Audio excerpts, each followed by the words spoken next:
This government meeting is brought to you by Eastworks and our local cable subscribers.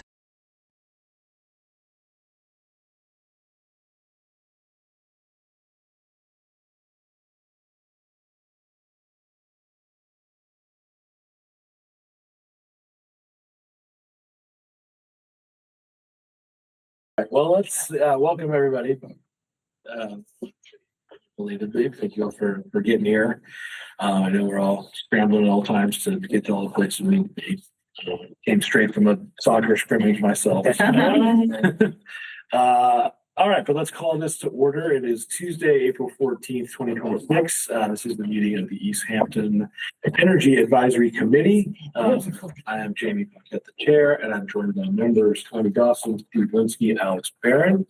And we also have Sophie Patano, our sustainability coordinator, here with us as well. So, first order of business is the review and approval, essentially, of meeting minutes from March 19th. So, I did distribute those the other day. Everyone had a chance to take a look and read through all the things that I did. Sometimes we do that and do yet. Anyway, do I have a motion to approve the minutes? I move we approve the minutes. I second. And second. Moved and seconded. All in favor? Aye. Aye. All right, minutes are approved. Split those to the clerk's office. Public speak. We do have a few members of the public here, but they're actually on an agenda item. So, is there something else you'd like to say? No, thank you for having the run up to that. Okay. Forward to the agenda. Great. We'll be there in just a minute. Just a couple quick updates. We did kind of do this last time. I did get confirmation from the city clerk's office via email of the official additions to the committee, which includes Alex and Steve. It also does include Lydia, and I was given her contact info. Okay. I sent her a text and did not receive a response back. So still not clear. But she had gone through the application process and the approval process at the very least. So technically we are 5 people. That's why I kind of had to wait for at least 3 people to get here to have a quorum to start the meeting. So that in mind for future. At this point, offline 2-person communication is fine. Anything that involves 3 or more people. Okay. Be aware of potential public meeting law.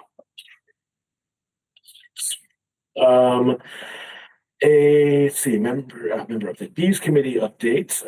Bees Committee is meeting tomorrow night, but they may have met more recently than we did as well. But let's see what's going on there. Continued monthly meetups of the community, as well as planning for the community, the demonstration in Pollinator Garden, which is still now a little bit up in the air in terms of where it's going to be.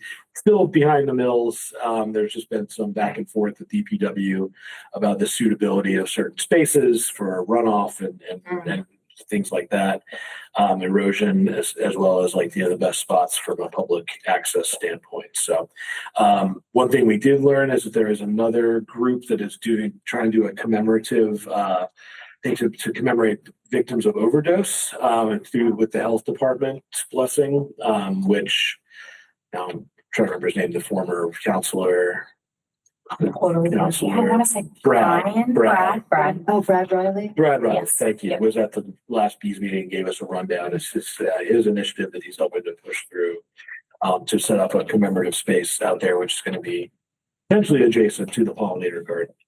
And he came and got some tips on potential plants to use there that fit the theme that they're going for, that also still meet sustainability goals and needed for local native planting. So that was pretty neat. And then there was what are the other initiatives that are happening out of Bees right now? Most of it. Remember they'll be doing some more seed sowing stuff. I think they want to do seed sowing stuff spring and event. more invasive removals as the spring and summer gets going. So they do have a mailing list. If anybody here is interested in, you can sign up for that. Anybody listening at home, find them on the city website and you can sign up for their mailing list. Can I ask, because I don't, you may have gathered before, I don't have a lot of familiarity with bees, but can people throughout the city, for instance, who are doing pollinator as an example, Holiday Garden, contact them, or do things in town. I'm only asking in part because the community garden has. Yes, you mentioned this last Yes, time. and it just seems to me this, we can help each other a little bit. Yeah, and I mentioned that, actually, I mentioned that you had brought up at our meeting, at their last meeting, but I wasn't sure if there was like a specific person. There is or- a specific Okay, person, so, and I can forward, yes. yeah, I so can if you want to forward connect them them. with, again, I think these have an email address, and they're maybe getting one for a city email address now too. It looks like we just got approval I think for I that. just approved it, yeah. Yeah, so you could certainly connect them there, or they're meeting tomorrow night if they wanted to like pop in for a few minutes. Oh, they meet tomorrow night? Meeting tomorrow at Yeah, what time? 6:30. So they could pop into a Zoom tomorrow, or Google Meet tomorrow. Would be a hybrid meeting as well. So the link to that is where? It'll be on the city website if you go to the meetings and agendas section. So for instance, if you go to agendas and minutes and I click on these, and here's the one for them tomorrow, and that's right here. So that'll be the link for tomorrow's meeting.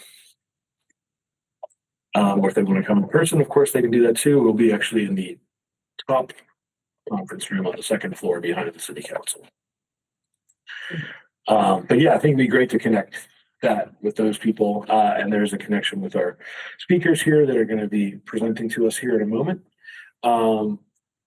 But we'll let Sophie give us a quick update on stuff in her world. Yeah. Right now. I will be brief because I'm sure that a lot of this stuff is going to come up in discussion later on and want to be mindful of our guests. But I sent the notes. I watched the 313 meeting or the 319 meeting that I missed last time and sent some notes based on some questions that I picked up. We can kind of chat through that. I can give further clarification. I also wanted to add something that I didn't include on the notes was that there's a climate goals tracker that was developed through a professor at Bentley University, and she's compiled data from lots of different sources to basically provide like a community by community number for how many heat pumps have been adopted, how many electric vehicles, and then how many are needed to meet that community specific climate goals by whatever year.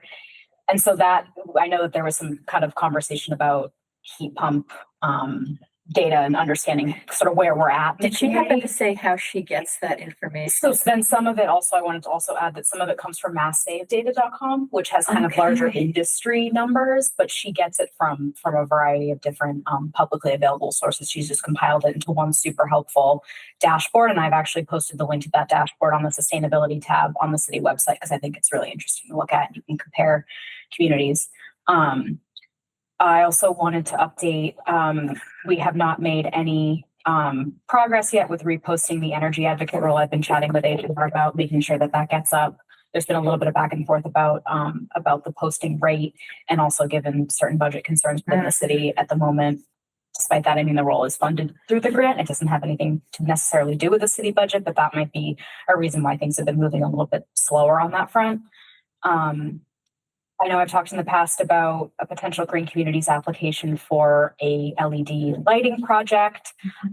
We received the final proposal for that like the morning that I needed to have the application submitted, and it was not enough time for city leadership to actually be able to go through the financials and see if it was something that we could commit to.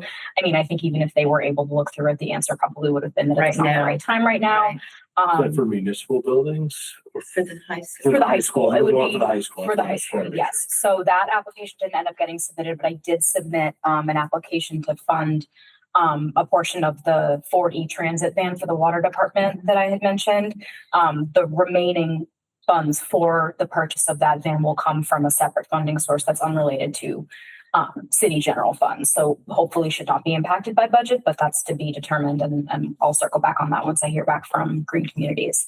I guess two more quick things. I reached out to Paradise Copies to get a quote for the window decals for the Climate Action Plan Business Partner Program.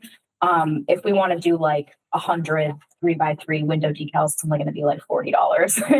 And it's can be funded through, again, the grant account because we're adding a mass save component to it. So I want to meet with the mayor to sort of chat through the program logistics and just get his sign off on it because this was previously brought up during the last administration. And I don't think that he's been clued into sort of where we're at with that, but obviously right now is not the right time. He's definitely thinking about other things at the moment. So I think my plan is to kind of get everything queued up, and then hopefully come July, I'm able to present it to him and we can have a discussion and get that launched in the summer. And then the last thing is I today started working on a new letter to send to our legislators that's very specific to Mass Save. And just to kind of highlight our city's association with the program, and also to kind of highlight some of the major concerns that we have. So once I get that drafted, hopefully by the end of the week, Jamie, if you'd be willing to sign another letter, Absolutely. I can send it to you, and then I'll also send it to the mayor's office and make sure that that gets over to Senator Velas and Representative Gomez. So. Yeah, I was just looking today, Vote Solar had some stuff on their website Okay, yep. about Massachusetts, and specifically like, liking the certain provisions of being against, the Mass Save. So if you need some course material or Okay. something to piggyback on, that might be a place to start. Great. Awesome. Thanks, Sophie. Okay, so we're gonna move on to the next item on the agenda, which is our guests for the evening from Renewal Initiatives. So this is Heather over here. We have Lawrence joining I'll sit over remotely. here. Yeah, you So can you sit guys over can see here. my face. Lawrence doesn't see the face, he sees it enough. Yeah, so you're a co-host in there. You should be able to share your screen and take us away. Everyone here familiar with what the town lodging house is? No, Where it is? no. So it's out on Oliver Street if you ever go out towards the brush zone. And so it's a lot But of, no one lives there though. no one right? doesn't know it's, and Okay. yeah, Heather will take us through a little more, but I was just curious if you're Yeah, I familiar with the know what you're location, but talking it's about. city-owned property. Yeah. Out on the north side of the city, kind of Yeah. near Park Hill Yeah. Orchard and the community garden. So it's, if you don't turn on Park Hill and keep going straight, there's like a big circular, semicircular driveway. All right, so sorry. Thank you, Jamie. Thank you. And thank you for having us. It's wonderful to meet you all. You all have a packed agenda. And as an energy nerd myself, I'm going to be respectful of that.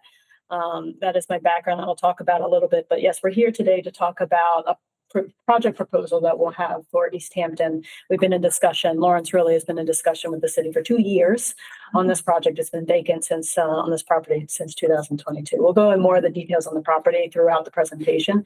We have a lot of slides here. I'll go through quickly to be cognizant of your time. None of them really talk about the energy plan. So I'm going to be speaking to that because this is more of a generic. We want to get you excited about the vision for the property holistically.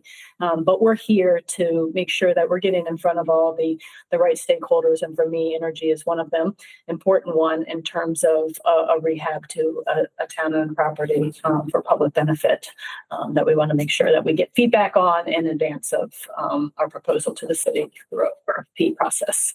I'll explain that a little bit more, but before I jump into slides. So my name is Heather Tackle. I started up a nonprofit called Renewal Initiatives. We're essentially a project developer for this project.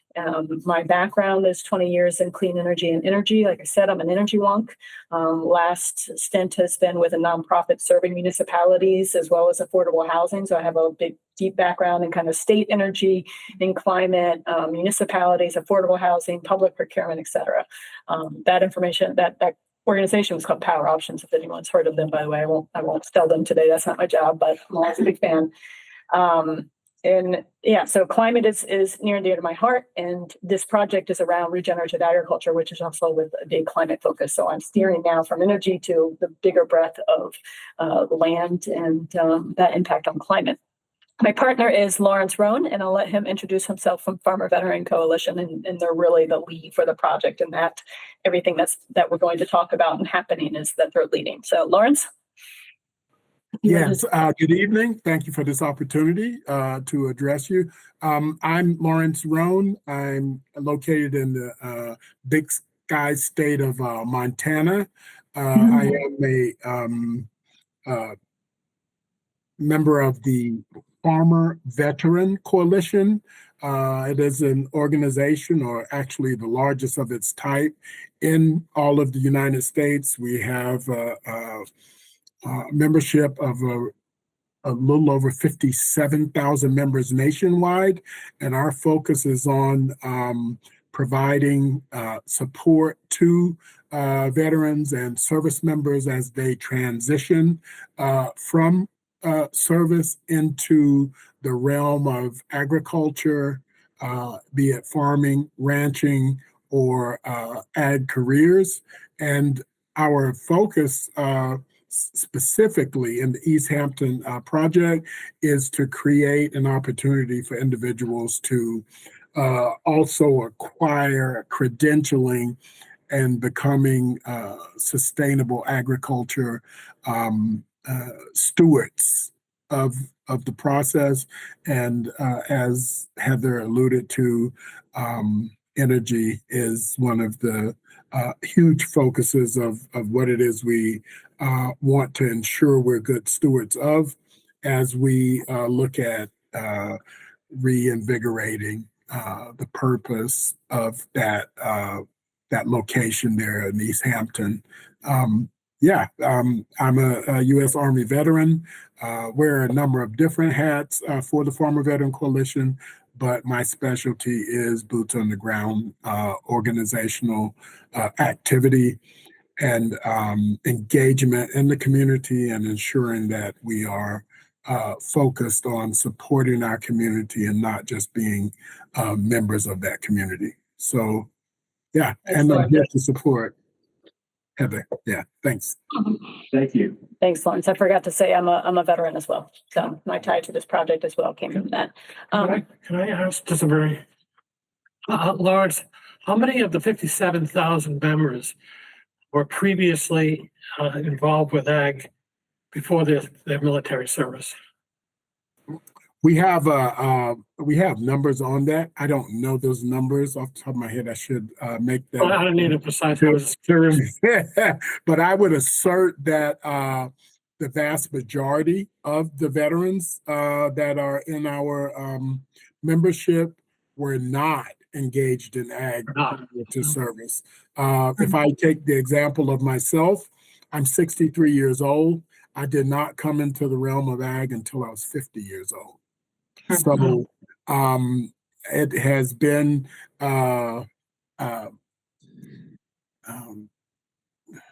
just a tremendous and a liberating experience to understand how important it is to get ag, right? And our skill sets translate into agriculture. The science says it, but I've lived it. And over the past 13 years, we want to share that experience so that those young veterans exiting service or service members get introduced a lot earlier than at 50 years of age. Jamie, would you mind if you can X out or back up so that we can see the slide? And, Oh, yeah, sure. and there are members who are here in Easthampton, members of the organization who live in Easthampton. Of Farmer Veteran Coalition.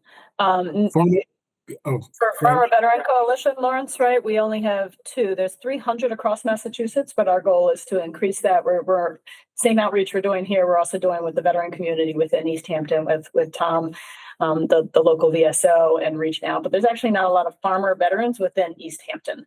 But we're starting to meet them. When we presented to the Ag Commission 2 weeks ago and seeing project overview, one of the members had a husband who was former military. So we're So going there across them a lot. are a couple of Easthampton residents who are members of the organization. The members right now are Emmy and another one, right? So actually of the farmer community, not a lot yet. And that's part of this project is to develop the Farmer Veteran Coalition base in Massachusetts. I'll say it that way, right? So many farmer veterans even. There's more than 58,000. This project is going to serve an area, a region, not just simply Easthampton. The project is about what we'll get into the school itself. But alongside of it, there will be a revitalization of the Massachusetts chapter, and this project will serve as the headquarters for that. So the goal is also to, mobilize and be able to mobilize and support the farmer veterans around the region. Right. But number one to us is the mission of the school. So let me get into that. And we talked a little bit about this already and who we are. There's a third organization that's a for-profit, but they do consulting in health and human services, homelessness and behavioral health and stuff. And they're a partner for behavioral health programming as part of the schooling, but they're also our impact investor. And so part of how we're able to make this happen, because it's a very challenging economic model to make it work, is to have a really caring organization that was willing to put skin in the game and be the impact investor. So I won't spend a lot of time on them.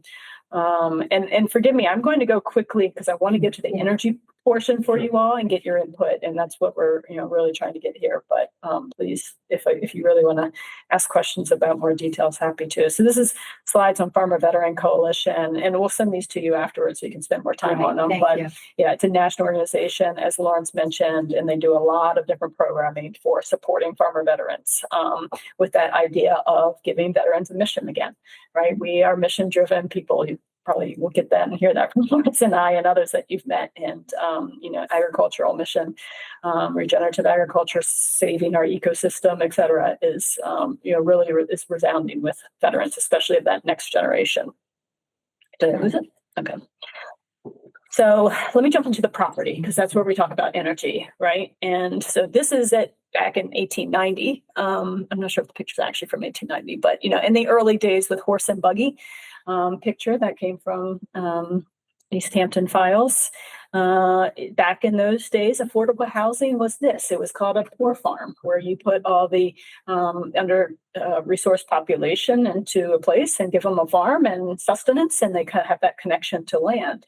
The farming aspect of it kind of since got disconnected by about the 1950s, when people didn't want to farm anymore, but it was still used as affordable housing up until about 4 years ago, but disconnected from the agricultural component. So we're hoping to revive that into its historic mission and what it was originally deeded to the city for. The current state in the building itself is very dilapidated. Let me see, sorry, I'm going pretty quickly right here.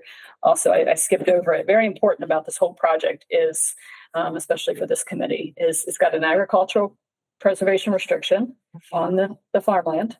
So solar on farmland might be difficult, by the way, but we will try with MDOT. It has an affordable housing restriction on the lodging piece of it, which is about a 23 unit single room occupancy currently. So dorm style lodging, which we will talk about. We're going to transition away from that and have less units. But it has a historic preservation restriction as well. And that's going to make the energy retrofitting tough, but we are going to try our best to get as far as we can. So this is what the current state looks like. And what we want to do is beautify it. Valley CDC, if you've heard of them, they've done a lot of great work in the region with affordable housing and such. And they were in discussions with the city previously, and they fell away because it's a very difficult project to develop. Importantly, because the number of units, if you know anything about affordable housing financing, it really takes about 30 plus units to make it economic. They wanted to build new buildings, and it was unclear whether they could because of the zoning of 2.5 acres where the residential component is, plus the neighbors didn't really want high density.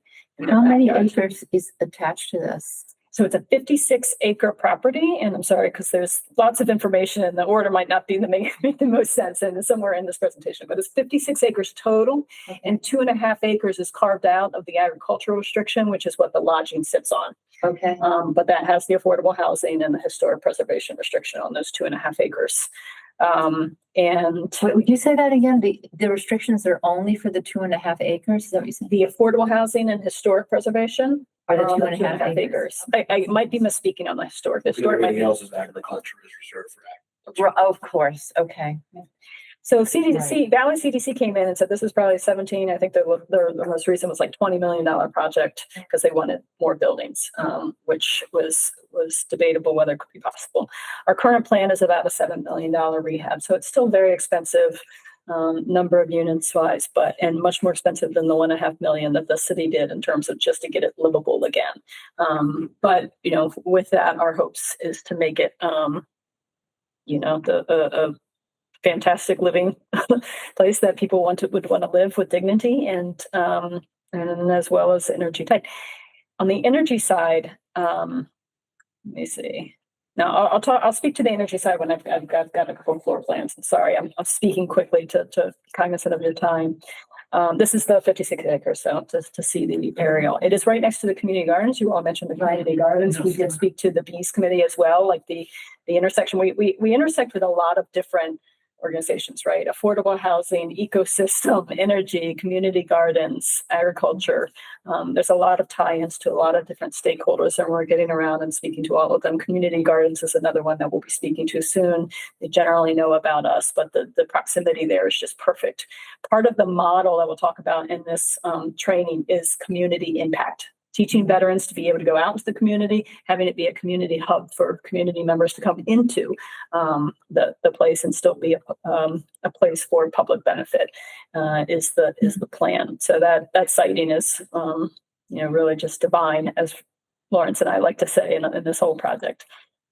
So thanks to AI, sorry for the energy used for the AI that it took to do this, but yeah, just to give people, a vision and see what really could be made of it. We put some visuals together of what it could look like and the beauty that it could look like. So skip through that. But in here, we don't go into details. We will go into details with you all in a future time. The city has to go through an RFP process in order to dispose of the property. So they just finally, the property committee submitted it to city council last week at the city council meeting for consideration to dispose. The plan is for April 22nd city council meeting for the public to come out and speak and tell the city council what they would like to see in any disposal of the property. And part of that vote for disposal is the RFP, which includes the evaluation criteria. And that it be in public benefit, et cetera. So if you're really excited about this project and want to come out and speak on behalf of disposal, we welcome it. But that's your opportunity with the city to get your word in about how they dispose and what that looks like. Again, we think the project really meets the historic heritage of the property and being able to reconnect land with people and the building. So the plans that we have for the interior and the rehab down to 15 to 17 living units is what we think we can get squeezed in there from studio, 1-bedroom and 2-bedroom units, but all with kitchen and baths integrated within each of the units so to make them fully livable units, as well as community space, not just for the veterans and the participants in the programming themselves, but also eventually not just with this building, but also there's another accessory building, a workshop. There will be a barn that's restored that used to be on the property, and having those also be community spaces so that we can bring in over time community gathering, et cetera. Why is a sale necessitated? What's that? Why is a sale necessitated as compared to like a 99-year lease? So that was, I guess we'll have to leave that to the city and the property. For us, part of how we've structured the financial structure of it is ownership is needed in order to monetize tax credits and the things that do it. But the city will have a right of first refusal if anything should happen to go to the project. And I'm trying not to get ahead of myself because we have to go through an RFP and have to be awarded. So this is for our proposal, but for them and the RFP and the solicitation, they will have a right of first refusal that they're asking for, so that just a different mechanism rather than a lease. I will say from a developer's perspective, a lease is possible, but it makes it more difficult and challenging versus ownership and a right of first refusal. So I'll say it that way. I don't know if they actually contemplated the difference. The other thing a lease requires, I guess they did contemplate it because I heard a couple of discussions, is that requires a legislative act. The state, I mean. The state has to have. So would a sale. The sale does not, as far as I understand. The sale just requires the city council vote and RFP procurement process. Yeah. Oh, I see. Yeah. State versus local. It's still. Yeah. Okay. Yep. So, but yeah, they have those protections in there, right? So the whoever ends up developing it, we hope it's us, will have to abide by all three of those restrictions and continue to abide by the restrictions that are on the property, as well as, get back the rights to the city if they don't fully develop and something happens to the negative in the future. So within these plans, and I paused here because this is maybe the best way I can speak about to the energy component, is an all electric goal. There's no gas to the property. So all electric makes sense.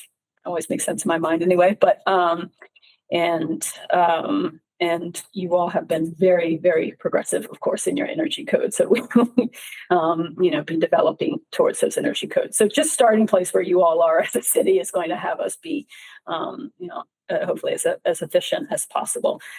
Once we get into the detailed design and what we have to do in order to meet historical preservation code requirements versus energy requirements is going to be the trade-off. We just submitted last week to Climate Ready Housing from Mass Housing to help maybe offset to go deeper than we ever possibly could in terms of deep retrofits is what, if you don't know that, that funding source, Mass Housing together with LISC is the one that runs the program, has funding for deep retrofits for exactly projects like this. So you can get when you're doing a big renovation like this, go further than maybe your typical ROI requirements would have you get. So we submitted for that, and we'll continue to be looking for other sources as well to support decarbonization even further than we can than just the electrification that we currently have planned, including, I'll leave it at that. So we'll go as far as possible beyond the code. Okay, so I think those are the slides that I had for speaking to energy, even though it doesn't seem that way. The rest are about the program itself that we'd love to take couple of slides I can walk you through, because to us, that's the exciting part about it. Energy just has to happen. But Well, on the 2.5 acres, carve out from the resident area, would you contemplate kind of freestanding? I mean, I understand the limitations on the historical preservation, but would you contemplate maybe freestanding collectors on the rest of the property? I mean, 2.5 acres. solar collectors, you mean, or still- water yes. collectors? No, solar. Solar collectors, ground mount? Yes, Yes, we would contemplate. you would. Okay. Like developing that yourself or potentially leasing that out then once you have, No. or doing it under a lease with another company. No, you all are probably familiar with the debate between using up farmland for solar. We're not trying to push the envelope. If we were to consider solar, it wouldn't be for solar farming, it would be for the use of the property itself. And yes, so we have to investigate more what is possible with the historic preservation. And given that we're constrained to 2.5 acres, because even if we could, the agriculture restriction wouldn't allow it on the farmland. Sure. So, yeah. I understand. In Dorset, they're pretty strict. They don't even, for many farmers, they don't even allow solar farms on the agriculture preserved land for the farmer's house. Or the farmer's house, did you say? Only for farming operations. Okay. So for barn and all the Right. farming operations. So it would be a challenge in any case to get it onto the farmland. So it would just be for the lodging. Do you think would it possibly be something to consider where it could be, not a huge thing, but like where it would produce more than what the property itself needs? And then you could do like a small sort of community solar kind of thing, the way like the co-op has done, where they have like their canopy, then they work with a co-op power, right? To do like a small, so I don't know. Yeah, I mean, I'm on your side of the table, if I can say it that way. And I would love to go as far as possible. I'm also cognizant that we're living in a community. And we're here to seek community input here as well as other stakeholders. What you just described, I try to say this without sounding anything less than humble, but created a program like that as an organization that is for nonprofits to be able to share excess solar. So Right. It's definitely in my wheelhouse and thinking, but have to be respectful of community dynamics as well. Yeah, I know it's already a contentious space in some ways to begin with. Our goal here is to create a beautiful place for the community and for veterans to repurpose their lives into regenerative agriculture, which I'm now learning in this side of the line. I used to say in my 20 years in clean energy, I don't care about the land because we won't have a planet to save if we don't transition the grid. But now I'm coming to the transition is on its way. Sorry, I'm giving some personal, my things.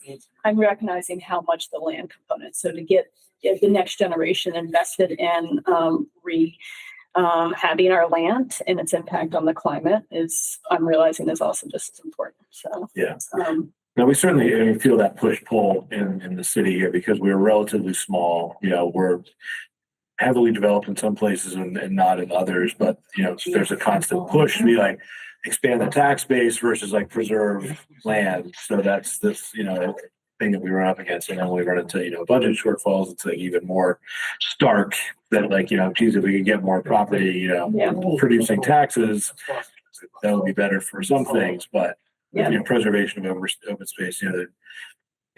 So at this point, we haven't won the RFP and we just want to, Right. try to make sure that we get as much community input into it and not test any kind of boundaries. But for sure, like being able to be a clean facility as much as we can is our hope. I have two questions, although I think one of mine overlaps with Connie's.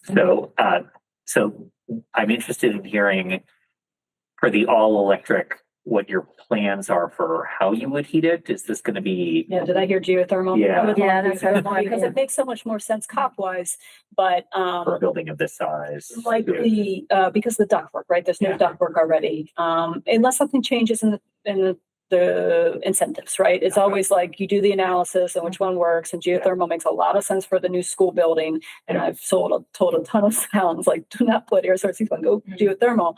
But for this one, likely air source heat pump is going to be the resulting answer in terms of the best build. It's not the most efficient, but So you're saying there's no ductwork there? there's no ductwork, and because we're dealing with so many individual Spaces. Okay. units, but to be open and considered. We have a long development timeline that will continue to evaluate the decarbonization plan. Yeah. So, and I don't know if I mentioned decarbonization plans. We haven't started that yet, right? We're really pre-designed until we know that we're awarded makes sense. the opportunity to develop.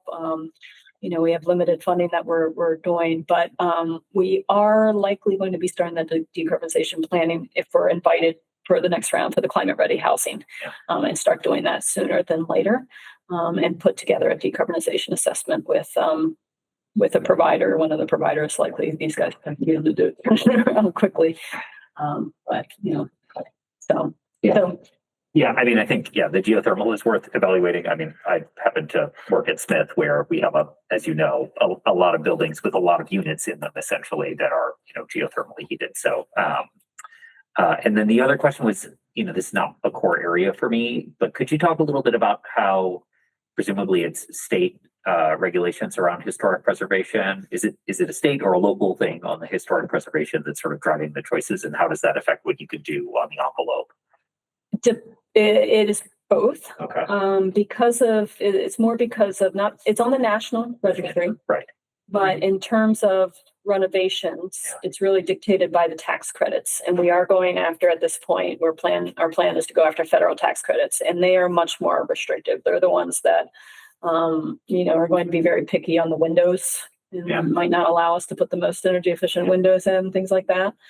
We won't be able to put anything on the roof for solar Oh, that's too bad. because it's a slate roof. So Well, that's why I was saying the ground mounts, but. yeah. So to be You can considered. also try to squeeze a school in there too. Well, the school is a farming school. So it can be So- it can be in the other part. Yeah, so there's a garage workshop in the back. Yeah.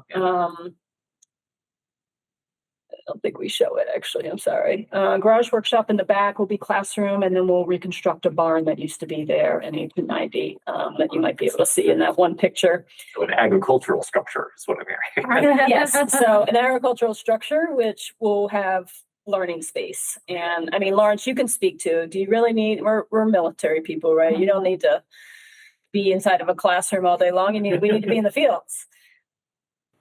That's affirmative, yes. So yeah. Yeah. But there will be classroom capability. It'll be about 15 participants in the schooling, so we don't need a lot of space. And the people living in the housing are not necessarily the people involved with this training. It's like two separate things. No, together. And that to us is really important, again, to what we think is best honoring this heritage, is pulling these two things together. Will be the veterans will be living in the affordable housing Okay. and in the schooling, 2-year program. And so this will be their transient housing, workforce development housing. So this There's a is lot of different buzzwords for it, you can call it, but it will be the veteran participants in the schooling. We are thinking maybe a couple of units for non-participants, community-based affordable housing, because again, interaction and integration with the community is part of the programming and what we find value for. So there might be a couple of non-participants in the housing. So part of what you're recruiting is unhoused or under-housed individuals too. No, not necessarily for the veterans. It would be veterans in transition, veterans who, you know, they could be 20 years out, but are looking for more purpose. They don't have to be unhoused necessarily. But so it's more like workforce development housing than actual housing for homeless is maybe what you're thinking, because you have to meet the criteria of, you know, the capabilities and desire to want to pursue that career. Some of them may start from from being in unhoused, but not necessarily. And will the faculty also live there? No, that is not the plan. I see Lawrence. Lawrence, yeah, you have your hand. Would you like Yeah. to add something? Yes, I just wanted to support what Heather was alluding to there. It's very important that the transition be understood to be lifelong. I told you I didn't step into this until I was 50 years of age. I exited service 35 years ago after Desert Storm. I did 11 years, 4 months, and 27 days in combat arms, and that offers or gives you a tremendous skill set that doesn't necessarily provide you with a vision of how to translate that into a civilian setting. So having civilians be a part of the setting, we don't want it to be sterile.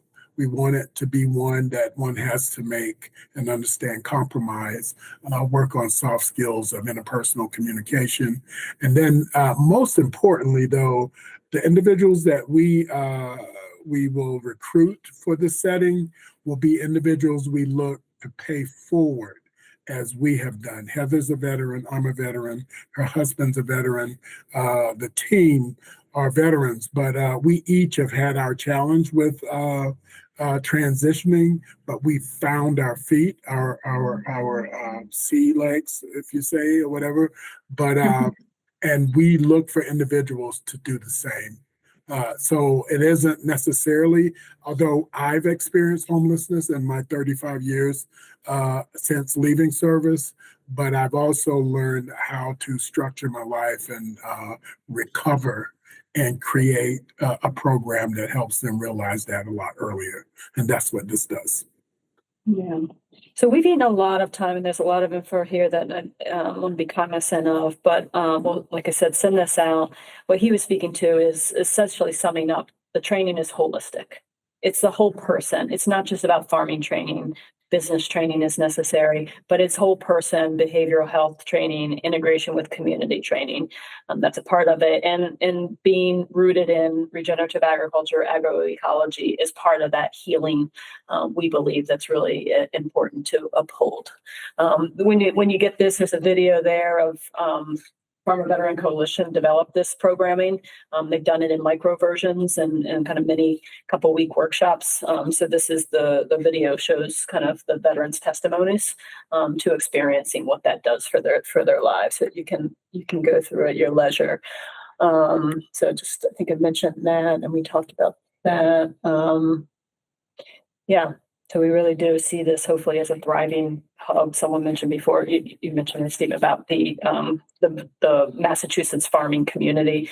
Importantly, we were thinking Western Mass farming community, not just veterans, but just the farming community as a hub here for Easthampton and all the local farmers and pulling together. It's right next to Park Hill. Park Hill does a lot for the local farmers too, so not to be in competition with them.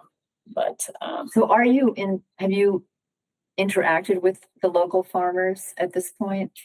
We have with Park Hill. We have not had a lot of conversations with other farmers or welcome introductions. We haven't been able to haven't spent time to go dig up and call, and farmers actually have to knock on the doors. We spent more time though on, that's important for us, is the neighborhood, right? Because Valley CDC and what happened, the neighborhood thought was coming back down their back door. We want to make sure it's really integrated into what they envisioned. So we spent a lot of time in doing meetings together with the neighbors, and Russell and the Agricultural Commission I mentioned speaking to, but we're getting there. It's a process. Should the orientation for the ag be organic? What's that? Ag orientation, or in terms of. I mean, I think if you go all the way in regen, it's always organic, but Lawrence, you want to speak to, is it organic when you think about regenerative agriculture and agroecology? Well, in agroecology, we do have our 4 main focus areas: conservation agriculture, regenerative agriculture, organic agriculture, and climate smart agriculture. So those are the areas. We have 6 different specific topics that we focus on.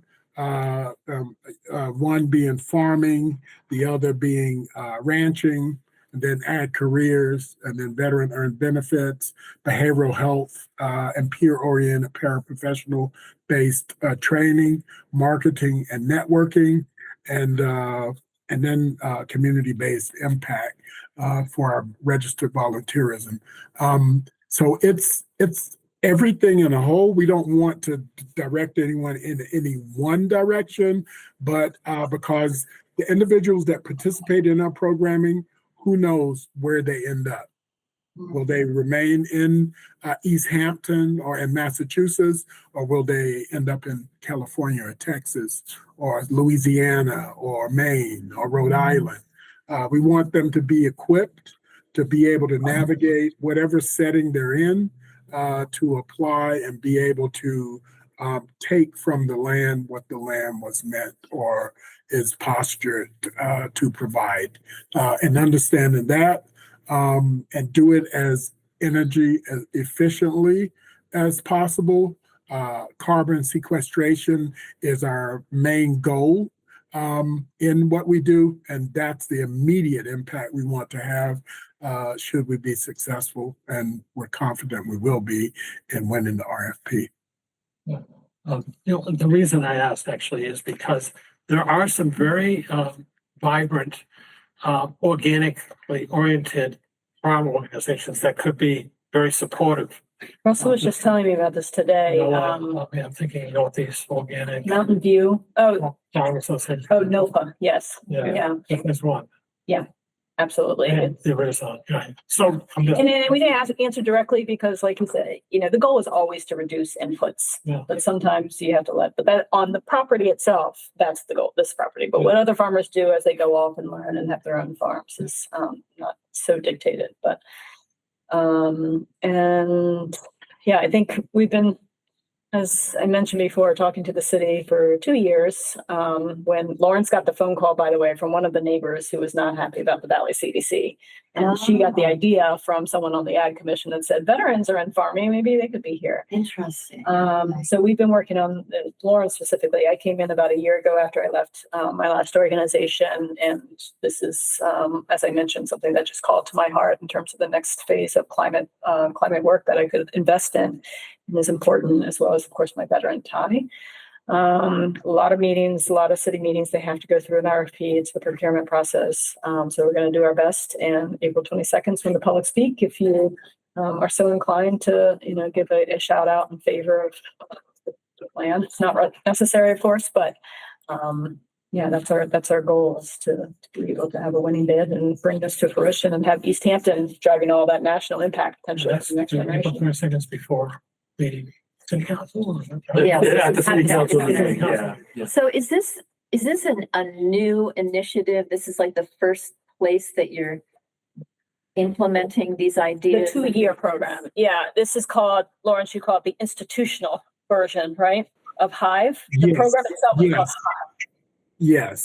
So the program itself is Hive. It's a scalable model. The USDA invested in us providing and developing a model that we can address veterans holistically in their approach to it. We have a Hive Micro, a Hive Mini, a Hive Macro, and then this is our Hive institutional application of this. It's provided a very comprehensive approach to this transition challenge. Over 200,000 service members depart from service each year, and then you go into this challenge of, how do I translate all these skill sets I have into Right. the civilian setting? Yeah. Yeah. Well, that's kind of exciting. Yeah. How long is the longest version of the program at the moment? The Hive, I forget, there were too many flavors. Macro, maybe. I don't know. Hive Macro, how long is that one? The Hive Macro is the intensive, and Heather's completed this one, 12-day, 100-hour experience on the ground. When you get a chance to review this slide set deck that she has provided you, that video will give you some insight to the Hive Macro and their experience in it in 100 hours. And now we're taking it to the 2-year apprenticeship, 3-year journeymanship, 5-year master. And if you want to know the background to that, I lived in Europe 26 years. I'm a German linguist. That was one of my skill sets I picked up in service, and raised my son in Europe in their apprenticeship programming. And I've drawn a lot from the educational processes that I learned there, and the quality and the focus of how those work. And and then my son came here to the United States. He's American, but was able to graduate from St. John Fisher College up there in upstate New York. But we just, having lived a little bit, gotten a little bit longer in the tooth, I just have, along with our team, put together some very useful applications to communicate what this training can look like. There you go. Heather has it there. I'm gonna guess, being an educator, you're also probably in your mind is like, it's a lot to build a 2-year program. Yes.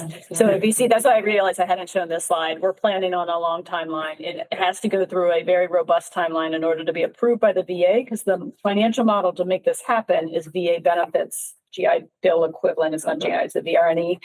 But also there are other longer programs. Rodale Institute is one of the renowned, right? And FEC is partnered with Rodale. So we have places, or at least the farming aspect, working together with UMass Extension is a goal of ours. We started conversations. So leaning on others to help build that curriculum that can be robust and, meet the standards of the VA is going to happen. But yeah, did I guess right that? Yeah. It's not just, it's a big leap between 2 weeks. Right, yeah, Yeah. it's a big leap, so. Yeah. Thank you. I did not mean to take this much time. Sorry, Jamie, but That's okay. we are happy to come back, especially as we develop the real design plan. We'll come back and get you into the details. We'll go as robust as we can, but also know, as you all are used to hearing, and I'm used to answering, or listening to customers and municipalities and nonprofits say, it's hard to make the economics work to go really whole net zero, especially in a historic rehab like this. So extra funding, if you all find any sources to help fund that climate. So one of the questions I have is, I think I understand what's going to happen with the 2.5 acres, but how are you going to fund turning that land into a farm? Because that's going to cost money, right? Do you want me to start, Lawrence, and then you can take over? Yeah, I'll assist you. So I don't have the capital stack, if you will, but the capital stack is really all about the rehab. That's $7 million. It could be millions of dollars. But how are you going to? Right, so it's like how we're going to do that, which is, for the most part, the ongoing operations is VRNE, is a program of the VA for educational benefits. Okay. And that will support the training dollars, the cost for the programming. Okay. The upfront cost too, to get it developed. NRCS, Lawrence is an expert in accessing NRCS dollars and making this work to get but we'll be looking for philanthropic. There will be fundraisers. Get yourself ready because we'll be going to the community, and it'll be a staged process. And I should note too, there's a farmer that hays it currently, and we hope to work with them ongoing. So it's not going to be the entire farm is a demo farm. Okay. Because we hope to be working with local farmers to continue to use that for livestock, and then have more smaller plants. So not 56 acres of vegetable crops, but maybe more like 3 acres rotating in a regenerative agriculture manner, and then still largely used for livestock grazing. Right, is our hope. right, the pheasants. Don't forget about the pheasants. They have pheasants. Yeah, like, I didn't know that. There's a little pheasant. Well, that might be the no, ground. little, actually. That might be where the ground. Oh, okay.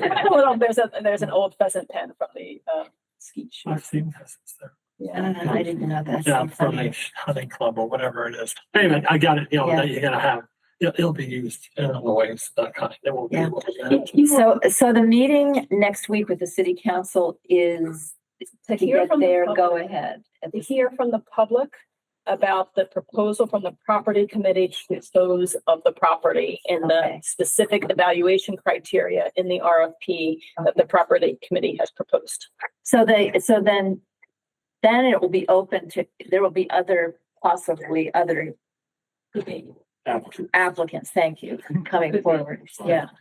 Yeah, and from that, if that goes well, how long until like the RFP is put together and put out? Is that kind of like an immediate?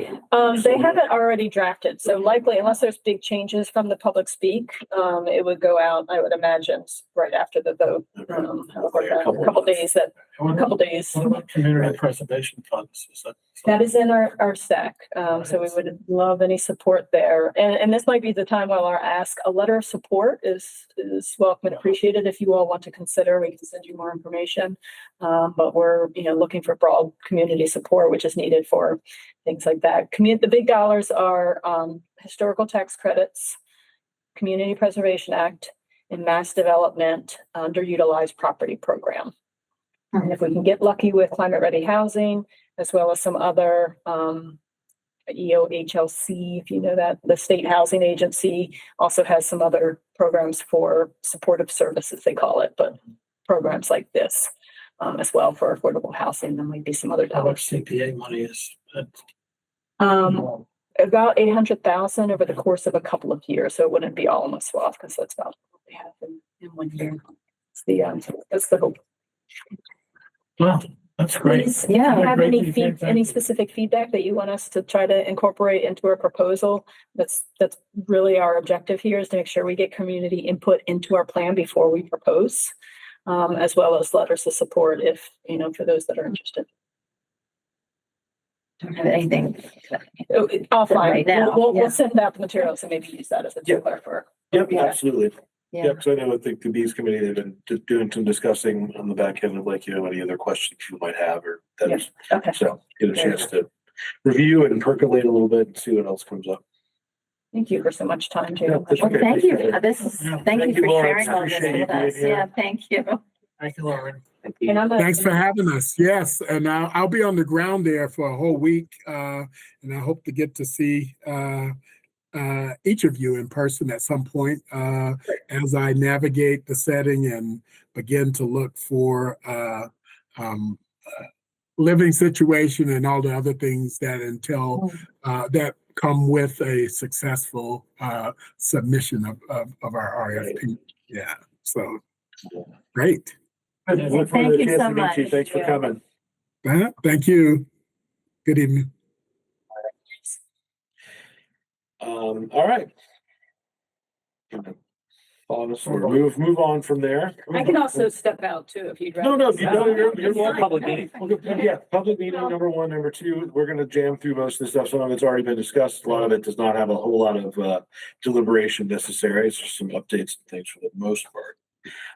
Speaking of which, next thing was just like public outreach events, which is always sort of just a general ball of topic. If anyone has any ideas or things coming up, we don't have anything specific planned as of now.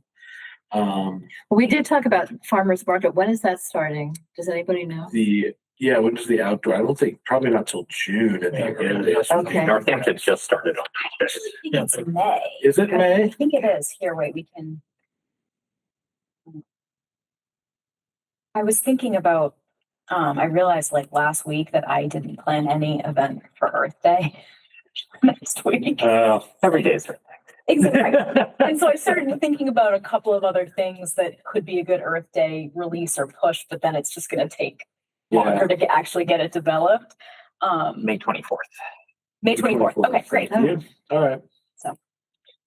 So we'll have one more meeting before that. But Okay. we could discuss, somebody could reach out now and see, if there's one of the early ones that we'd like to, put in for a table at. if anyone would like to, before I forget, May 22nd, I believe, is the Northampton Health and Safety Fair. Myself and Gabi from the CAPA office over in Northampton, we're going to table at that for Mass Save Community First Partnership adjacent stuff.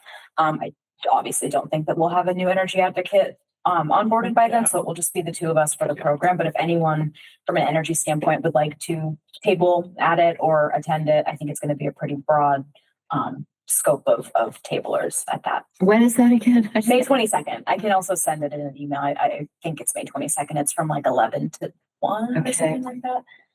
Is that a Saturday? No, I think it's like It's a a Friday? Wednesday. Hold on. So I think again, our next meeting is like right before. Is it really? Okay. I think we're May 19th is our next one. Yeah, May 19th. So the 22nd is a Friday. Wait, no, it's May. Computer's of course not working. It's the 20th. My The 20th, apologies. May okay. 20th from 9:30 to 1:30 at the Northampton Senior Center. Okay. So yeah, we'll be meeting the day before that. To discuss further what's looking like, but I don't know that we would have anything for us that would be specifically relevant to that beyond the community first partnership. I don't know. Yeah. I think that's also my question about, like, I'm totally in favor of doing public outreach events, but it seems what do like we we're do? kind of in between having a reason to be at the event other than there's a committee and you could join it and that kind of thing. So Yeah, I mean, I think we talked maybe about having it be taking that peer model that we did in March and having that be like at a more public space where there's gonna be traffic and like people may be more inclined to stop and we got, a couple EVs parked. And we got some talk about balcony solar maybe or whatever, things like that. Someone told me, who told me this? An electrician told me they're illegal in Massachusetts. currently. Balcony solar is. Balcony solar. Yeah, only legal in Utah. Yeah, but not if the bill that is has passed the House passes. Oh, And I see. I didn't Maine understand. is just about to pass one too, I think in several other states. Okay. It's like on 40 some budget. that Feels is really basically- program. What was I gonna say? Sorry. An idea.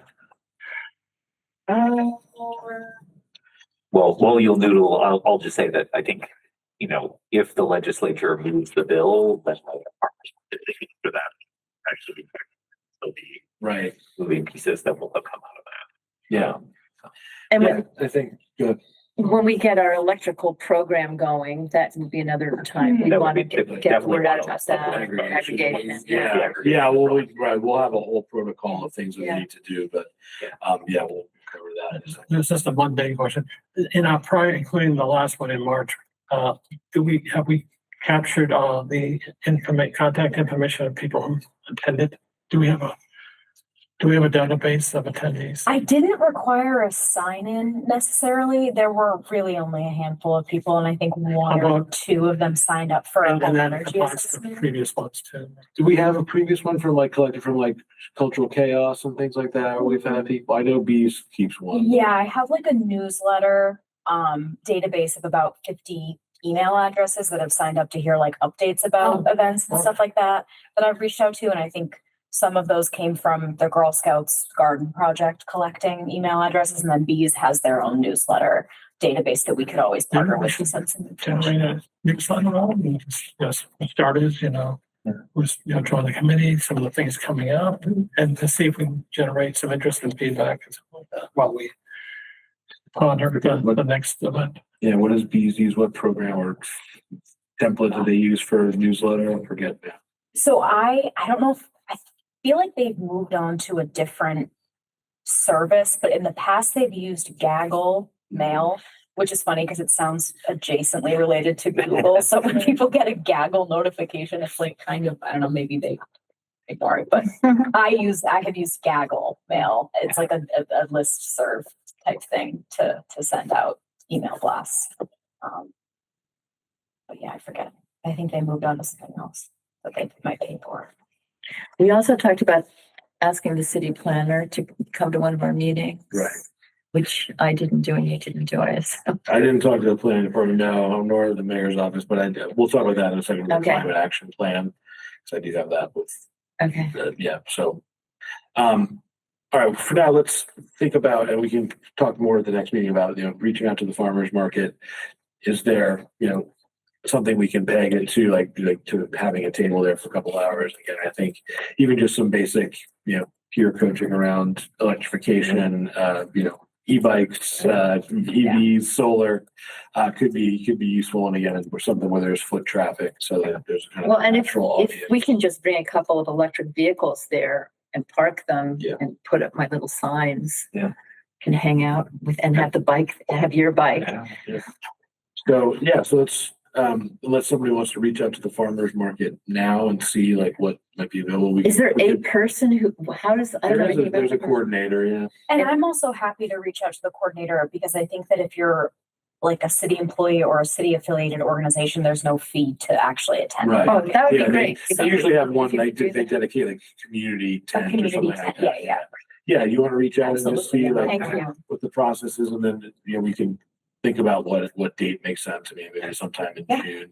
I think May 24th is like Memorial Day weekend. So Okay. The market does, it's New England, so the produce factor of the market. Well, takes a right. little So in while. May, what's the Yeah, asparagus? Asparagus, lettuce. Very early strawberries. Climate change strawberries. Yeah. Okay, great. Thanks, Sophie. Yep.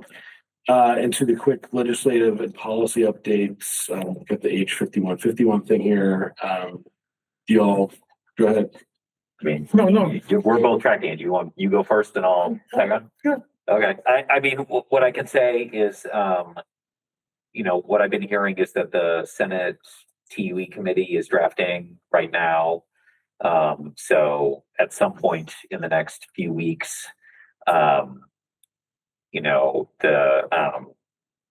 we should expect to sort of maybe see some language there. We're starting to get to the window where you have to hit some benchmarks, right? So the bill has to be through the Senate and conference appointees set. Otherwise, the whole thing sunsets until the next legislative session. Okay.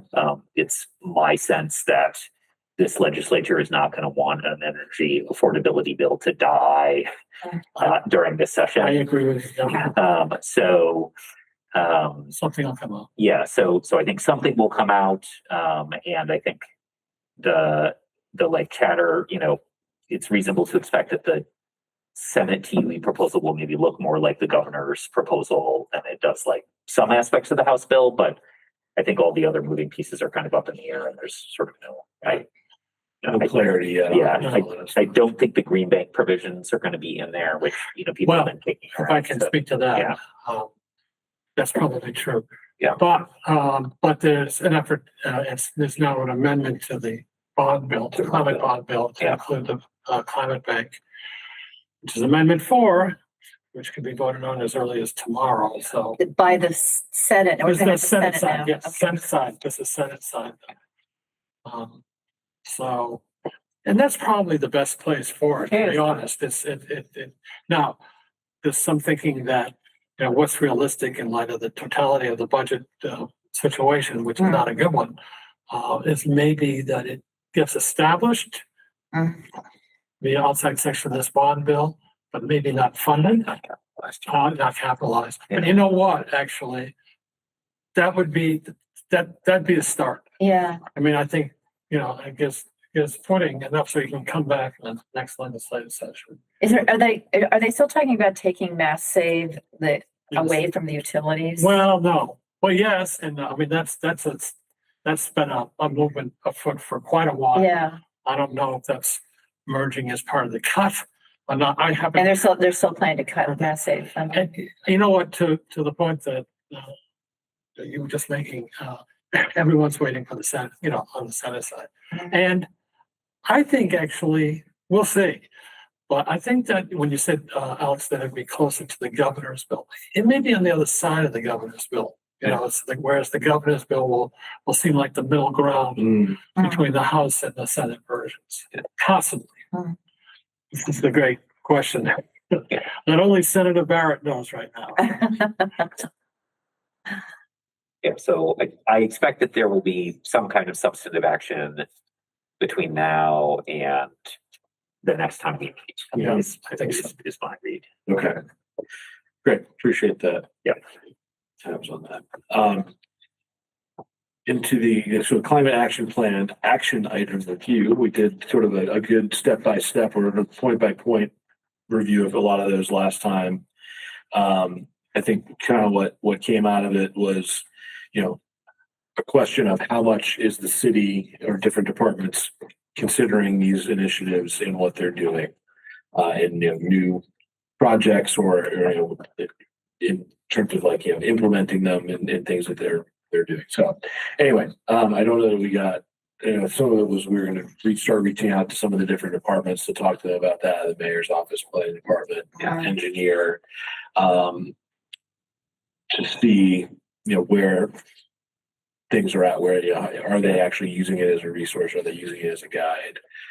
To come talk to us, but I think maybe, as we've alluded to, not a lot of those contacts have been made quite yet. I don't know if you've had any conversation. I have not, but I wanted to ask about this because I would be happy to facilitate the introductions between staff that you feel would be, helpful to come chat with. Is there anything in particular that you want me to highlight just so that they know, hey, can you come talk about X project or whatever topic, just to give them in my introduction a little bit of an overview of what you're looking for from them? I mean, the one thing on my list, thank you for sending that table from a sort of a Honeywell analysis. Oh, yes. Yep. And so that looked like it sort of had all the buildings and then all the kinds of things you could do to upgrade the buildings in kind of a matrix. Yep. And I didn't spend enough time with it to have a great sense of, for some reason, my thing doesn't want to zoom in on it. But, so those are, I read that sort of as like a efficiency measures list, which is great and obviously is part of this sort of decarbonization thing. But here we go. Now I've got the sort of full thing. But I guess, one of the things that, for example, we're thinking about at my institution is just sort of like for every boiler, when is that boiler going to be sort of approaching its end of life, every hot water heater, because then you want to sort of start to have a plan in advance of if the hot water heater runs on fossil fuels, then what's the strategy to figure out if we can get electrical there so that when you want a heat pump hot water heater, that And can who happen. would be in charge of that in the city? I think it would depend on the building. The building, which is part of the reason why you have to start now if you want to get the plan. Yeah, because it would be for the schools, it would be the school's facility director versus the custodial staff. Yeah. Right. But okay. So how many, we're talking about the schools, talking about this building. COA. Yeah. And what else would there be? Wastewater treatment. Wastewater treatment facilities, DPW facilities, the city space building. So it's still owned by the city. I think so. No, they're not on this list in the So then maybe not. EAR, ECM Maybe not. matrix, Maybe. but Yeah. right. So it's I not that have a- it's not that many structures. So it's definitely something that over the course of a year, I think we as a committee could sort of wrap our arms around in conversation with people. But I just think I think that'd be great information. And then the other thing that you talked about was trying to find out in terms of the population, how many buildings have what in terms of energy. Yeah, and I saw your note that the assessor sort of tracks energy type. Yep. And do they collect information every year on that, or does it just get updated when they do a property assessment? I think it gets updated every year. I don't think they visit homes every. No, they don't. No. Yeah. No. But so is any of that, and this is my own lack of knowledge potentially, but is any of that information collected through the census data that they get every year? Because No, it's like they don't have home the address. Okay, I didn't know. That's a great, that Well, might be that's an a easy good- way to do it though. Yes, and that's a good thing for this committee to advocate for. But we should be collecting census-based information on energy use, don't you think? Yeah, right, because I mean, right, the long-term plan here is the sort of Northampton conversation about gas line replacement. Right. Which we have the GSEP data. I don't remember if I had put it on the list. Yeah, the gas leak and Yes, gas condition. yeah. So right, so that map needs to be, I'm teaching GIS right now. So that map needs to be superimposed on a map of like, Yes. This street Yep. is 5% converted to ground source heat pumps, Yep, right. Whereas like some other street, it could be Right. like 80% converted to ground source Yep. heat pumps. And if we have the ability to like actually in an annual survey, just send a note to everyone and ask a question about like, are you entirely on oil heat? Are you on gas heat? Are you on gas heat and heat pumps entirely on heat But the pumps? census would be the easier way of doing it. Right. Yeah, that's, Yeah, and I see the only question is whether there's some I'm not sure we're allowed to legality do that. No, about no, we should asking find people out. those kind We of can ask questions. people if they have If we could do Yeah. that, Right, they asked about pets. but that's because they want, We're they liable want to the money. self-report a little Yeah. bit too, but like, imagine, That would be great if we could do If I'm that. not mistaken, I think that there's some requirement that mandates house listings, for sale listings to list to provide energy oh yeah. related information bills. So which never is done. Mhm. I don't think.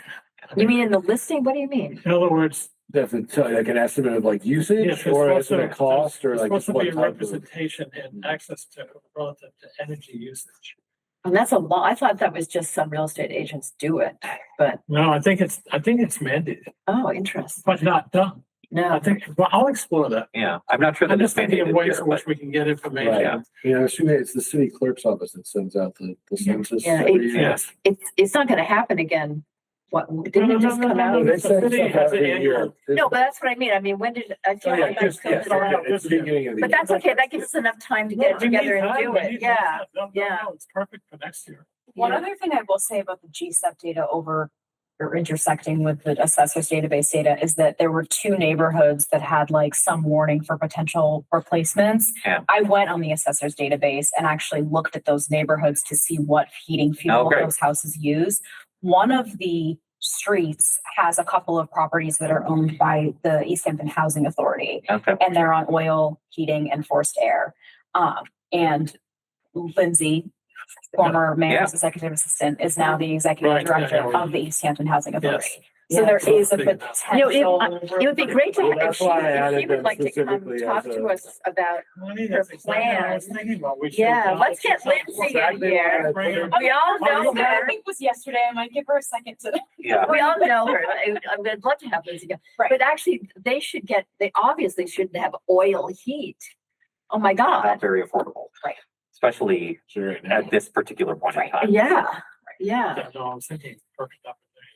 Yeah, and I'd be interested to know, I mean, they're not like a nonprofit per se. They're like weird, like they exist in this weird gray area. They're not like city because there's like a state component. There is a state to it, I think, and it's like, yeah.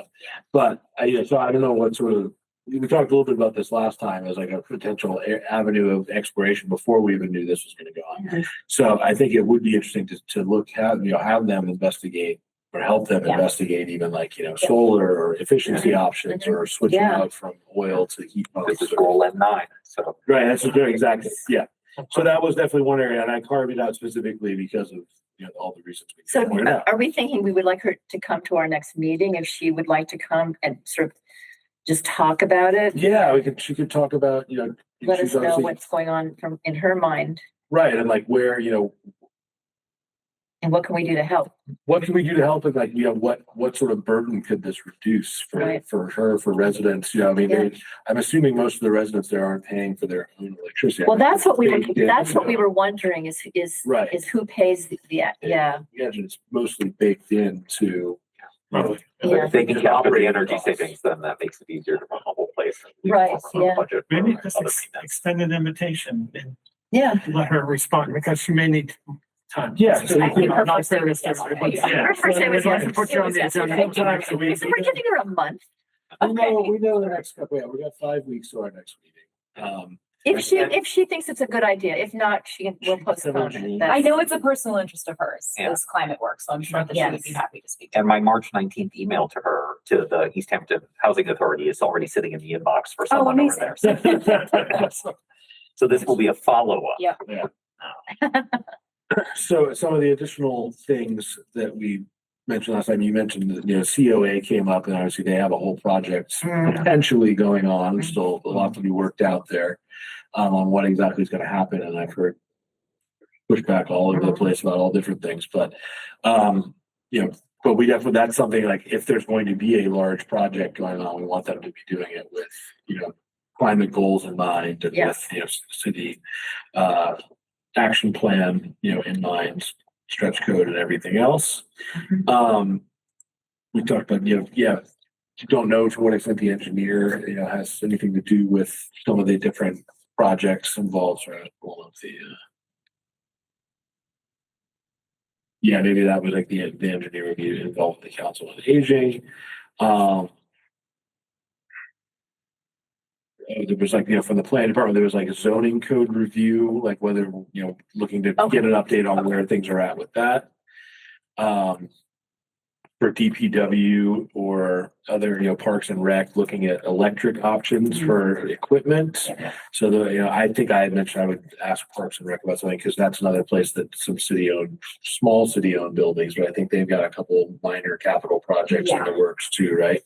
So, are they making any consideration for climate with those? And then did you say that they're going to build something because for the music festivals and stuff, because they can't do it where they did it before? Are they putting up a? No, that was that they're moving stuff from Millside Park because the skate park is being Right, constructed. but are they going to move that whole amphitheater? I don't believe so. No. I think that's not going to be affected by it. Else, but they are temporarily, I think, moving the activities away from The exercise stations. Right, I know. Every kid thinks it's a playground. It's been my It's not a experience. playground. So just going back through. Then we were talking about, some different transportation type things as well. I think again, that's all would be planning.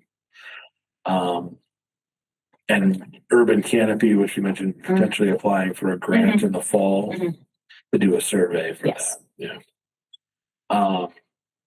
And your students are doing something about the Easthampton's canopy too, right? Didn't you say? Yeah, that's been handed off to. Oh, I Sophie for a see. cycle. Oh, Yeah, and I have Okay. the materials as well, if you'd like to take a look at them. They did a fantastic job, but I'm gonna use that as part of our application through Excellent. DCR. Yeah. Excellent. So the plan on the class project side is that would roll forward. And Yes. if there are things that flow out of that, then Yeah. students might pick it up. Great. Then we also, touched briefly on the microgrid and energy storage possibilities for things where those make sense. And amongst our list of calling city folks in, how about public safety? In terms of, vehicular. Right. Oh, I was gonna say, the mayor's office too, just to talk about the fleet, in general, like overall, because that could include the public safety fleet, like what are the plans for that? So if we can get the mayor here at some point, we could talk about. Yeah, the mayor may be a little distracted. That's right also really, the fleet has been more kind of under DPW domain, and we've been I can sort of speak to it because I'm in the office, and we've been sort of approaching it on an as needed basis. We had last year, the funding was approved for the acquisition of the first 10 electric vehicles that were going to, be a part of our lease. We don't have any, specific, these are the next 10 vehicles that we're going to get. There's no city council vote for approving the funding for vehicles. It's been more on this vehicle's not looking great. When it's time to leave the fleet, we then, based on our zero emissions vehicle first policy, will explore electric and hybrid options for that particular instance. I'm not as familiar with this in this respect, but from another community. Isn't a capital improvement project passed along with the budget? There's a plan, the CIP. So it's not, it doesn't say like in year 6, we're setting aside X amount of dollars. It maps on a plan, much like we were just talking about with the other building stuff about you know, how many vehicles and what are the replacement times? And the only reason I raised it is just so I'm not knowing whether there is a plan or what the plan shows, whether we fit in efficiencies into that. It sounds like there's a policy, which is good. But does it actually translate into the CIP itself? If there is a CIP. I believe there is. I have not I reviewed think it. most communities do Yeah, have that. yeah. May even be mandated to do it. We sort of did in there. Mhm. Just. Yeah, out of curiosity, no, definitely That's something all. I to mean, I look think that into. that's our role, is to make sure that those plans reflect Mhm. the policies that, you know, otherwise. Yeah, no, definitely something we're looking into. All I know is that like the public safety has been sort of contacting my supervisor, the DPW director, every time they're like, hey, you know, this car's kind of on the way out. Yeah. He'll, you know, do what's needed to get them a new vehicle. So it's been very case by case basis. There hasn't been any big movements about, you know, the next batch necessarily, Right. but that's not to say that. It makes me think that maybe isn't the CIP. Yeah. We'll see. Oh, yeah.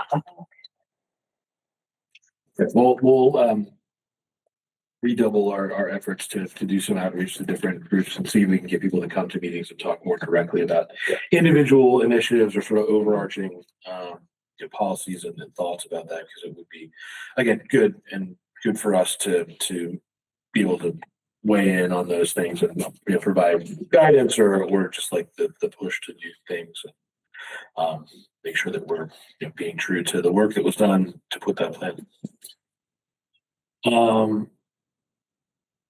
All right, for the electrification and efficiency programs, I say we do not have a new person in place, but you know, anything specific to report on those?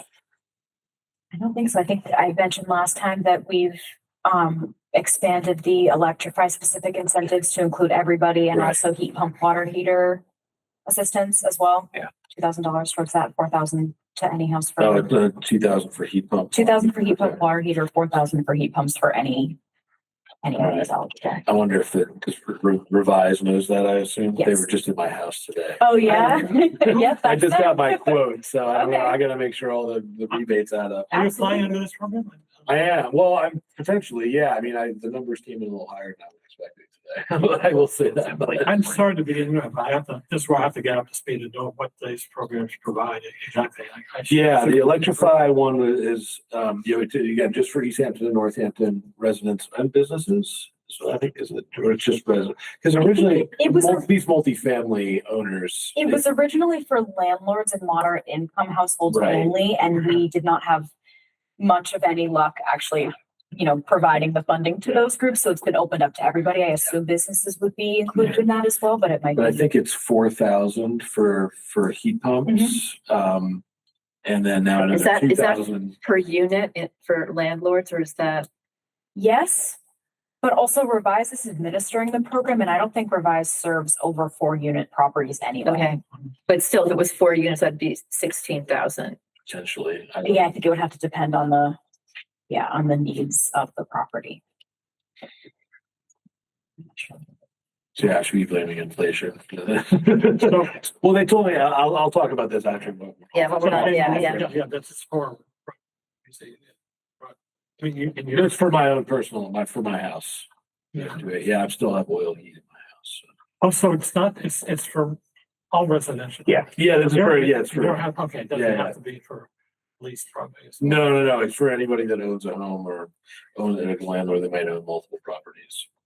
Can take advantage of it. And it's just extra incentives on top of the state incentives.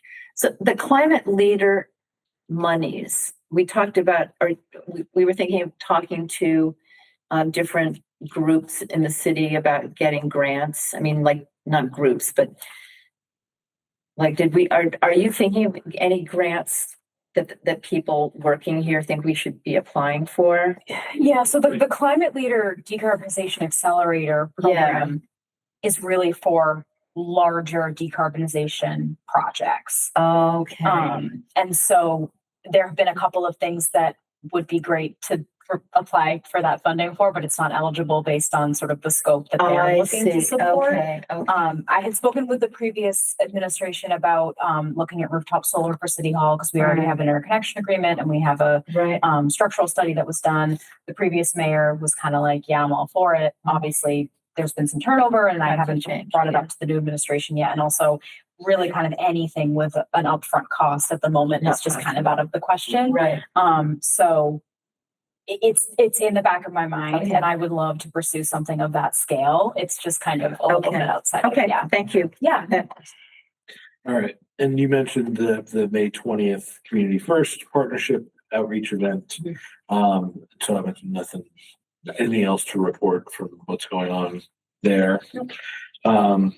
And yeah, I mean, I guess the Northampton Department, they're still doing some outreach or just stewarding that for the time being, and you as well for. Yes. Yeah. So Hannah actually was going, obviously no surprise to anyone, above and beyond what they were required to do in the program. Yeah. I think that for a part-time energy advocate, it's like 2 activities per month. And that could be as simple as a social media post would count as one, or a mailer would count as one, or an in-person event. And so, given that we don't have an energy advocate at the moment, the program administrators are a lot more lenient with us actually meeting the 2 event minimum. But I'm still trying to make sure that we hit those benchmarks, but it's so far been relatively easy. We already had a mailer in the works and then this event will count towards one. And so it's kind of, Hannah was doing like 4 or 5 outreach activities a month. So. Well, that's another reason maybe for the farmer's market. Yes, to be another absolutely. option for them. Yeah, totally. Cool. What about aggregation? What's that? That's next on the Oh, agenda. okay. So we had a meeting with Good Energy. We got an update from them. So I mentioned this, I think, briefly in an email to you all, but essentially, and others may be able to speak more artfully about this than I can, but what happened is in 2024, the federal government FERC, I think, had a new initiative called DAISY, DASI, which is the Day Ahead Strategic Initiative, Something like that. supply, something like that.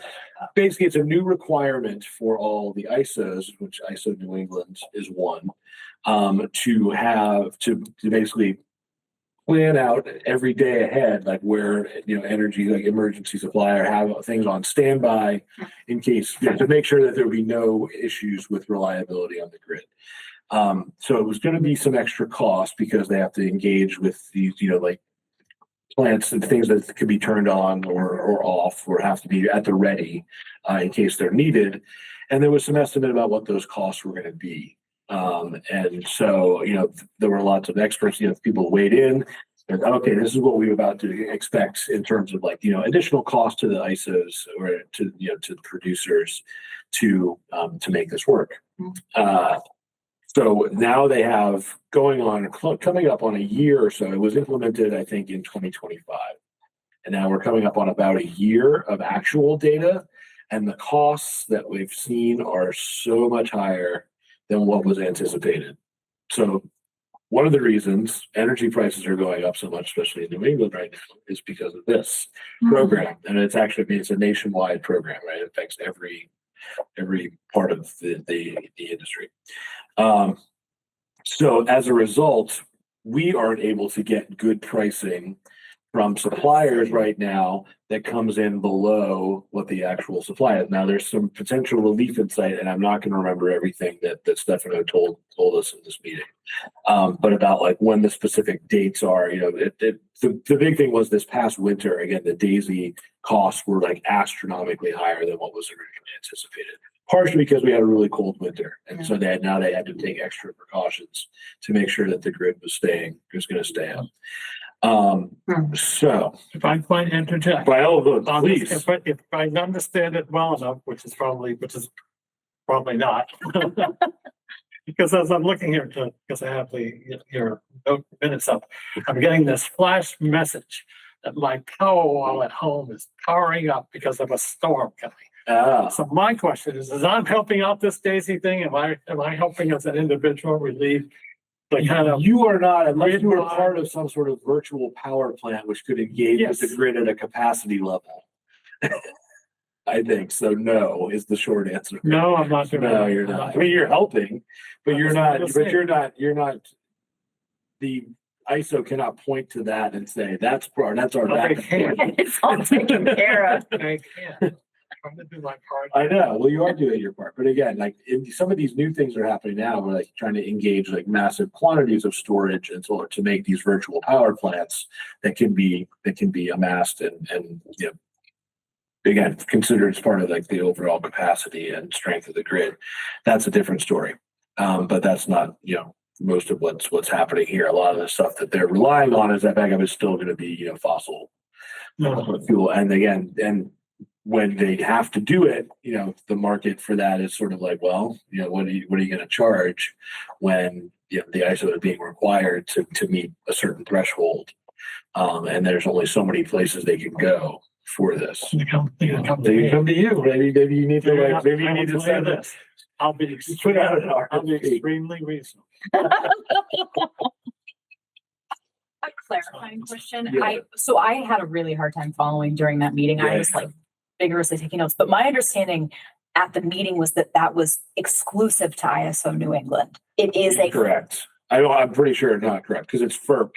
It came from the It came- Biden administration. Okay, And it would affect every, every, yeah, they talked about ISO New England specifically because that's where we are and where they're going out to bid for this stuff. right, So as okay, far as I know, it's also should affect any other ISO or RTO. okay, So okay. possibly I'm wrong about that, but I have weird, it would seem weird if the feds like singled out one place as needing to do this and nobody else.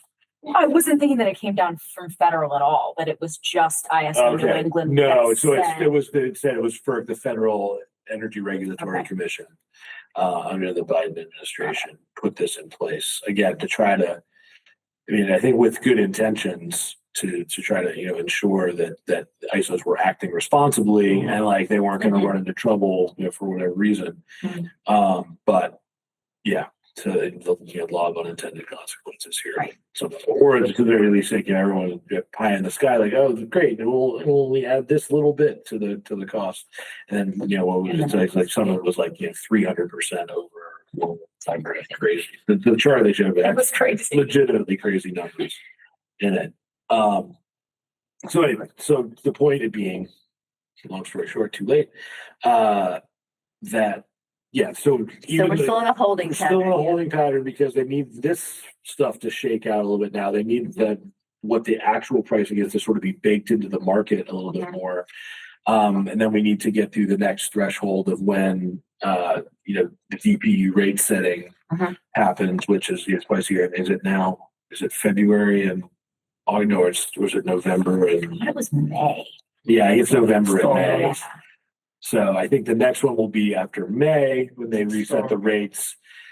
And then we can again check and see if there's suppliers out there that are then willing to, because the suppliers are sort of like, we don't know all these extra costs that we're going to be incurring. So we're not going to give you a good rate for 3 years because we might be underwater on this based on what's happening in the marketplace right now. So nobody wants to be the one, you know, stuck holding the bag. So that was basically the message that they gave us, is that like suppliers are being very skittish right now about anything, you know, beyond that. So that puts us in a bad position where we want to be able to lock something in and sell it to people as a cost reduction. Right. Now, granted, we could roll the dice and like do something on the, you know, on the thought that like, well, even if we're coming in a little bit higher right now, it's probably going to be lower 2 or 3 years from now if we can get a good 3-year contract. Yeah. But again, it's just a hard sell at the outset to do that. Yeah. But we could So potentially- we being, we being Easthampton aggregation program, Easthampton Electric, whatever it's called. So yeah. So Which that's is all set up. We just are waiting for a Right. good deal so that we can Yeah. get it. yeah, I mean, it's been somewhere on the website here. There's a whole section. like I said, I'll be very reasonable. Enough to supply the whole city. So then, yeah, so we don't know, again, they'll keep tabs on it. You know, they're working with so many municipalities across Massachusetts and elsewhere. So, you know, they've got their finger on the pulse of this like constantly. Yeah. So if and when they see some good news, again, I think after the follow-up was that after the May DPU rate setting happens, that'll might be a good time because it'll be about a full year's worth of this Daisy information. Yeah, hopefully things will be a little more stabilized. Of course, who could have anticipated the Strait of Hormuz late as well? So, Okay. the same as it ever was. In terms of wait and see, and then hopefully eventually we'll be able to get it locked in. Okay. All right. Next thing, unless anybody has any more aggregation questions. We've talked a little bit already about climate, leader communities, green communities grants, the Ford e-transit van, as well as looking at some of the other opportunities. So is there anything else that you haven't already touched on with this? No, pretty much it. The Green Communities application went in last week, and I think it's like a 3 or 4 month turnaround time for award. And also within that time, I might hear from our regional coordinator with like clarifying questions or anything like that. So. Okay. All right. And then for the business recognition program, you already mentioned that you're getting 100 stickers for $40 or so. Do we think we need more? I mean, I can't imagine. I think start with that. I think so. Yeah. If we get to 100, and we I know, need that'd be more, amazing. like, congrats to us. That's a lot of businesses. Yeah. One question that I did have about that actually though is, so I met with EDIC a couple of months back and they seemed ready to just pass it off to me, but I know that the initial program was in collaboration with the Chamber of Commerce as well. And I would love to get their stamp of approval on it just for so I was just thinking of reaching out to, there was a member on EDIC who was on the chamber, reaching out to him to get that connection. And I'm drafting a press release for whenever I speak with the mayor about, the launching of that program. Yeah. Just they could maybe kind of promote it to their members Yes. as like a real quick thing, send something out and say, hey, here's the quick thing you need to do if you want to get this. Yeah. We'll show up with a sticker. Perfect. Right. And I also was wondering, this might be a question for the clerk's office, in terms of like paying for the postage to actually send the stickers to the addresses. Like there's all these little kind of like logistics stuff. Like I would hand deliver them and just kind of like forego any mail. Yeah, but you it should be seems- doing like a big photo on every Honestly, time, I- like, TikTok. and it might be easier, weirdly, with like the 74 cent, envelope or whatever. I don't know. So I have to figure that out with the clerk's office, but I'm going to do all of that after bringing it to the mayor and also holding off on and being mindful of kind of where his mind is at right now. So. I think it's a great idea about doing, well, they bring do one blow up that you can bring with you for a photo. Yeah. Right. No, and Yeah, I you know guess. what? It's Yeah, because it'd be publicity for these. Yeah, I guess businesses. that's They true. probably I like know, the that. Can we problem make with a big that- one with a cut out the middle so they like stick their face? That would be, I'm concerned with, and I've had actually other municipal sustainability staff say that they've wanted to implement a program like this, but their Chamber of Commerce has said, or their mayor's office has said, we don't want to show favoritism towards one business over another. But it's not favoritism, just, no. I wonder if we were to then take a photo and promote the photo, if it would kind of cross that line a little bit of. but that's promoting the Absolutely. I mean, otherwise, program. yes, Right. please. I don't, that's why I It's want to not- speak to the mayor's office and Yeah. get his kind of hard lines Yeah, of where we that probably should. makes All sense right. to I do mean, it's that, good to be yeah. mindful of that's. No, I know, but Yeah. I mean, as a You municipal can't staff, I reward can't people show. for doing certain Look, we things. get a viral campaign going, we monetize it, and Yeah, we help right. the budget shortfall. Right, there we go. So, We get enough YouTube views. I know, I have all this red tape. I mean, I'm trying to, be mindful of my role and what I'm allowed to do. Yeah, thank you very much. Anything else anyone would like to bring to the table or? Well, the only other thing I'd mention is that it's possible, in speaking with the mayor and at least one, if not more city councils, that the city council and the mayor may issue a proclamation in support of the make polluters pay legislation that's pending. I think that technically, I know we're an energy committee. Yeah. That's It is climate related. it's climate.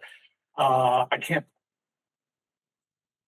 Well, I mean, it's fossil fuel industry. I guess I can point to Absolutely. the energy connection, but I don't. I wanted to mention that. I don't know what people think about whether About voicing our support. or for just science. acknowledge. I mean, whether we acknowledge it.